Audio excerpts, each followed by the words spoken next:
Teacher, my Master Roshi, my Genkai, you have finally passed on. My 10th year of Tai Chi Chuan Tai Chi Chi Kung. You would have been 82 today. I remember the time prior to meeting you, 23. At the time, a couple of years out of college and holding jobs, but I was a fucking mess. Surrendering my 5 years of work developing the organization my colleagues and I held at the university because I ran out of school money. A breakup, leaving my former Christian spiritual walk to a UU community wandering and combating depression.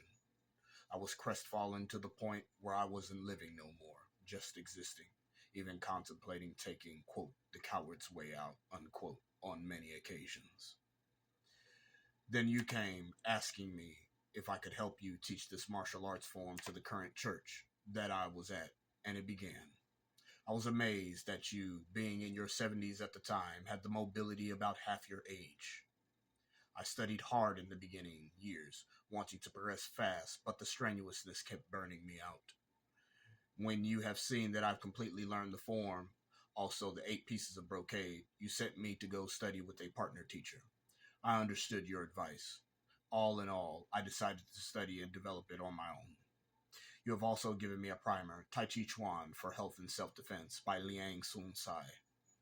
I have been given the copy to a former colleague, but that is an excellent starter book I aim to replenish in my own library. In the 3rd to 9th year, I was on and off. Depression still had me in thrall, as well as other transgressions throughout the years. But even on the days where I just existed, I practiced the form you taught me.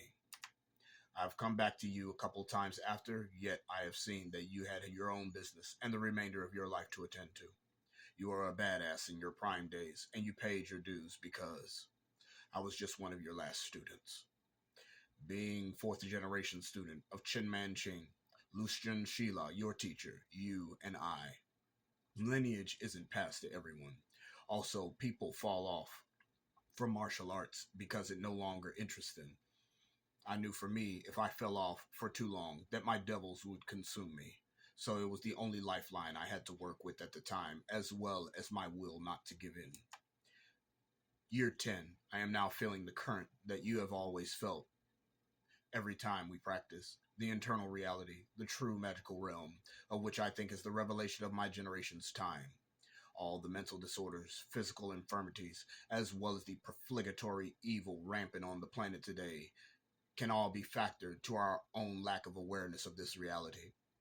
So part of my duty as a Tai Chi practitioner who utilizes the Tao as a part of his occult walk in this internal reality is to be revealed and normalized. For then, and only then, is the path to immortality, from my understanding, Christ consciousness, in terms of the Tao is realized.